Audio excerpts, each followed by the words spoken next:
सहायक देबू की मेहनत और घंटी लाल की खराब नीयत, जैसा कि देबू के साथ घंटी लाल ने पहले जो किया था।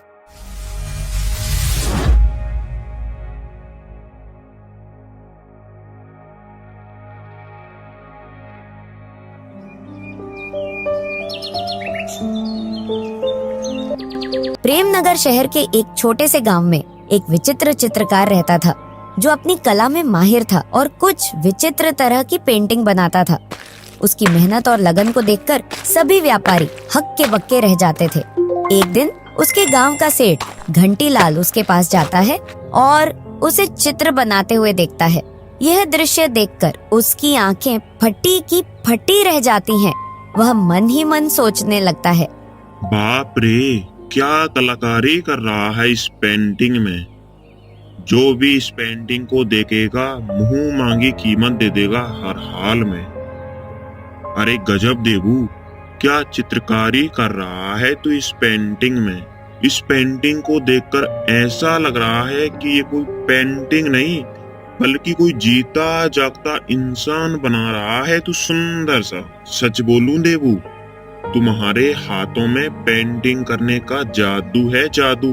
क्योंकि तुम जिस पेंटिंग को अपने हाथों से बना देते हो ना, वो पेंटिंग पेंटिंग नहीं रहती, बल्कि ऐसा लगता है इसमें तुमने कोई जान डाल दी हो और उसकी कीमत 100 गुना बढ़ जाती है। ये पेंटिंग तो पूरे 500 स्वर्ण मुद्राओं में बिकेगी, यकीन मानो मेरा देबू। जी सेठ जी, मैं भी यही चाहता हूँ कि मेरी इस बार इस पेंटिंग की अच्छी कीमत मिले, क्योंकि बहुत ज्यादा मेहनत करने के बाद मेरी बनाई हुई पेंटिंग बहुत कम कीमत पर बिकती है, जिस वजह से न मेरी पेंटिंग का खर्चा निकल पाता है और ना ही मेरी मेहनत का। देबू, तुम फिक्र मत करो। अभी तक तुमने जितनी पेंटिंग बनाई हुई थी ना, वो कोई खास पेंटिंग नहीं थी जितनी खास ये पेंटिंग दिख रही है। लेकिन ये पेंटिंग बहुत ही खास होने वाली है और इसका दाम भी।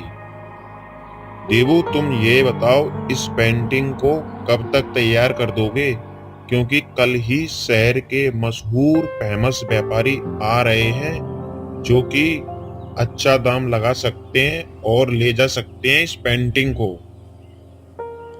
हाँ, अगर ऐसी बात है सेठ जी, तो मैं इस पेंटिंग को आज ही रात भर में तैयार कर दूंगा।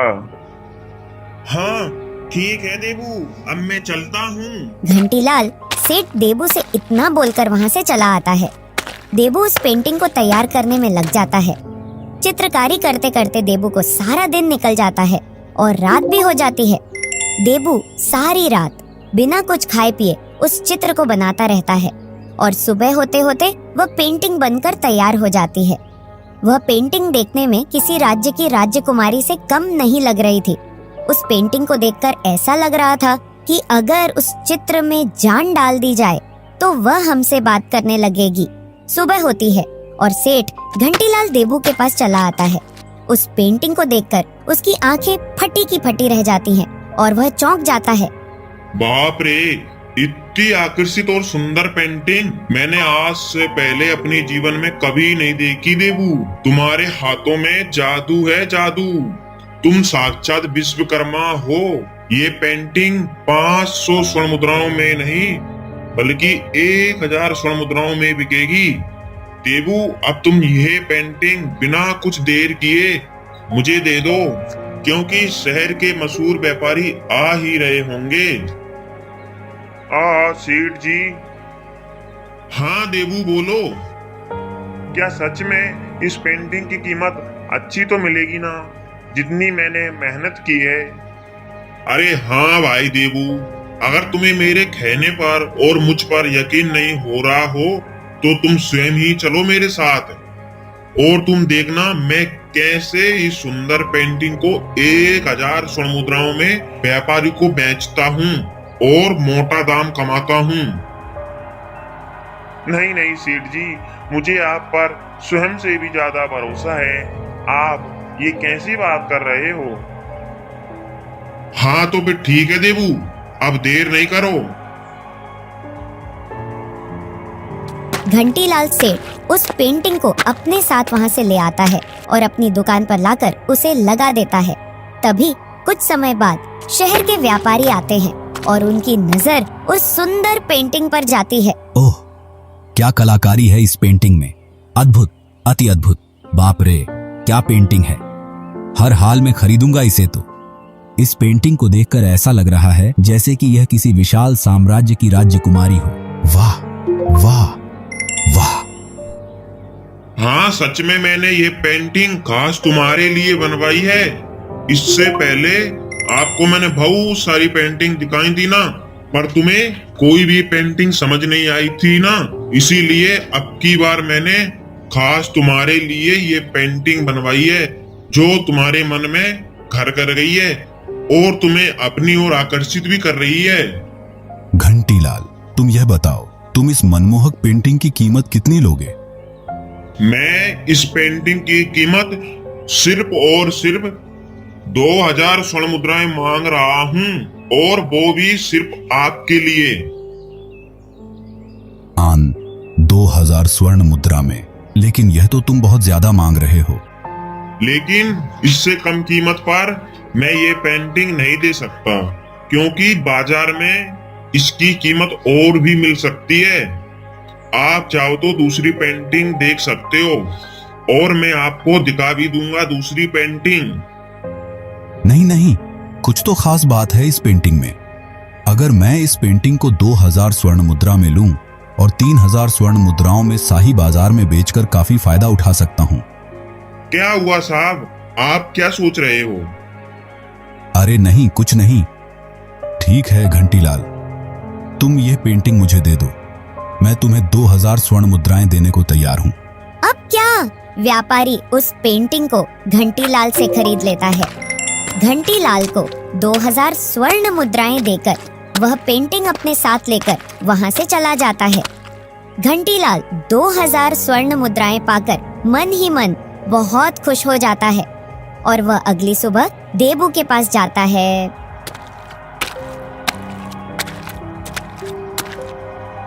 देबू, वो क्या क्या हुआ सेठ जी? आपकी आवाज को कुछ हो गया क्या? देबू, अब तुमसे क्या छुपाऊं देबू। तुमने जो पेंटिंग बनाई थी वो हाँ हाँ सेठ जी, क्या हुआ उस पेंटिंग का? वो पेंटिंग देबू मेरी दुकान से चोरी हो गई। कोई चोर उसे चुरा ले गया देबू। देबू घंटीलाल की इतनी बात सुनकर घबरा जाता है और उसके अंदर एक अजीब सी बेचैनी छा जाती है। ये क्या बोल रहे हो सेठ जी तुम? आपको मालूम है उस पेंटिंग को बनाने में मैंने कितनी मेहनत की थी। एक दिन और एक रात लगा था मुझे। उस पेंटिंग को मैंने बिना कुछ खाए पिए तैयार की थी। आपने बोला था इसकी अच्छी कीमत मिलेगी, इसीलिए मैंने दिन रात एक करके पेंटिंग तैयार की थी। और आप बोल रहे हैं कि वो पेंटिंग चोरी चली गई। हाँ हाँ, झूठ बोल रहे हो शेर जी, आप कह दो एक बार। इतना सब बोलकर देबू रोने लगता है। हे भगवान, मेरी मेहनत का ये क्या फल मिला मुझे। देबू, तुम्हें क्या लग रहा है मैं झूठ बोल रहा हूँ? सुन देबू, अगर तूने मुझ पर झूठा इल्जाम लगाया तो अभी गांव वालों को बुलाकर तेरी चमड़ी उधड़ा दूंगा, समझा क्या तू? तभी कुछ गांव वाले वहां से गुजर रहे होते हैं। घंटीलाल और देबू की आवाज सुनकर वे वहां पहुंच जाते हैं। क्या हुआ सेठ जी, तुम इतने गुस्से में क्यों हो? देखो गांव वालों, ये देबू मुझ पर झूठा चोरी का इल्जाम लगा रहा है। अब तुम सभी ये बताओ, क्या मैं कभी झूठ बोल सकता हूँ? देबू, तू अभी के अभी सेठ जी से माफी मांग, नहीं तो हम तुझे अभी के अभी इस गांव से निकाल देंगे और तुझे गांव द्रोही ठहराएंगे। क्यों गांव वालों, सही है ना? हाँ हाँ हाँ, गांव से निकाल देंगे नहीं तो। अरे मूर्ख देबू, तू मुझ जैसे इंसान पर इल्जाम लगाता है जो पूरे गांव वालों का भला करता है और जरूरत पड़ने पर सबकी मदद भी करता है। अब तुम ही बताओ मेरे प्यारे गांव वाले भाइयों, इस देबू ने मुझे एक पेंटिंग बनाकर दी जो देखने में अति सुंदर थी। मैंने जाकर अपनी दुकान में रख दी और तुम देबू की बदकिस्मती देखो, उसी दिन वह पेंटिंग चोरी चली गई। और हाँ, तुझे यकीन ना हो तो देबू तू दोलू से पूछ ले। क्यों दोलू? हाँ मेरे प्यारे भाइयों, सेठ जी सही बोल रहे हैं। मैंने भी चोर को दुकान से चोरी करते हुए देखा है, पर अफसोस इस बात का कि मैं भी कुछ नहीं कर पाया, ना पेंटिंग को बचा पाया और ना ही चोर को पकड़ पाया। सुना मूर्ख, अब तो यकीन कर ले तू। प्यारे भाइयों, मैं जानता हूँ इस देवू ने उस पेंटिंग को बनाने में कितनी मेहनत की थी, लेकिन अफसोस वो पेंटिंग चोरी हो गई और इसकी नाराजगी भी जायज है, बिल्कुल, क्योंकि इसकी मेहनत थी वो पेंटिंग। अब आप सभी के सामने मैं उस पेंटिंग की कीमत 10 स्वर्ण मुद्राएं अपनी जेब से दे रहा हूं देवू को, क्योंकि इसकी कोई गलती नहीं है। उसमें अपना काम बड़ी मेहनत और लगन से किया था देवू ने। और 1 स्वर्ण मुद्रा दोलू को दे रहा हूं क्योंकि इसने चोर को उस पेंटिंग को चुराते हुए देखा था। नहीं तो आज मेरे ऊपर एक ऐसा दाग लग जाता जो कभी धोने से भी नहीं मिटता। इस तरह घंटीलाल देबू को 10 स्वर्ण मुद्राएं दे देता है और 1 स्वर्ण मुद्रा धोलू को दे देता है। वह मन ही मन खुश होता हुआ अपने घर चला जाता है। अगले दिन सुबह होती है और देबू फिर से चित्रकारी करने में लग जाता है। वह मन ही मन सोचता है, ऊपर वाले ने पता नहीं मेरे साथ ऐसा अन्याय क्यों किया। मैं फिर से और मेहनत करूंगा और अपनी लगन से पेंटिंग बनाऊंगा। थोड़ा समय निकलता है और उधर सेठ घंटीलाल के बेटे की अचानक तबीयत बिगड़ जाती है। हे ऊपर वाले, मेरे बेटे को क्या हो गया जो ना तो कुछ खा रहा है और ना ही पी रहा है।